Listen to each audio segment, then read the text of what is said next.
Owitongi magi yoro irwe kaunti ma Kiambu e kinde mane giloro kite moko kido mar granite kowuok e trailer mane owuok industrial area e boma ma Nairobi. E kinde mane jotijego eko aboro ochako loro kitego korka acham gi korachwich e wang' achiel, kitego ne opusore kendo lwar kuomgi ma onego ji 3 kuomgi kanyo. Kaluwore gi komanda mar obila mar Ruiru Alex Shikondi, ji 4 kuomgi ne onyalo chikore ka moro to ne ohinyore marach kendo dhi nyime yudo thieth e osiptal. Jogo manotony olero luoro mane gibet godo e kinde mane gitemo konyo jowetegi, ka joneno to wacho ni jogo manowito ngimagi ok ne ni kod lony moromo kendo kitego bende ne obet marach manokelo tich matek e lorogi. Yuko tushaingia kwa duka na mawe, tukasema mawe mbeba watu wengi.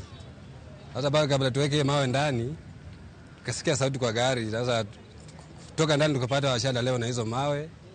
Tukajaribu kung'ang'ana kuinua hiyo mawe ikashindikana. Sasa ndio tukajaribu kuokoa, wenyewe tukajaribu hata mmoja ni kuinua ni shida. Sasa bahati mbaya hao walikuwa wamefunikiwa already 3, walikuwa 4, mmoja kasururika kaenda OC. Ile road trailer unaona ilikuwa na deliver mzigo hapo wa granite. Alafu watu wakati walikuwa na watoa wakazidiwa na yule mzigo. Alafu sasa ikawaralia. So watu 3 ni kama wamelaliwa na hiyo mzigo na wameaga dunia watu 3. Vile hiyo mawe aina ya granite ilikuwa imewekwa upande wa left na upande wa right. Katikati kulikuwa hakuna kitu. Hao watu walipoingia katikati, kutoa mmoja ilipata kuwafunika. 4 waliruka kwa gari wakaenda chini.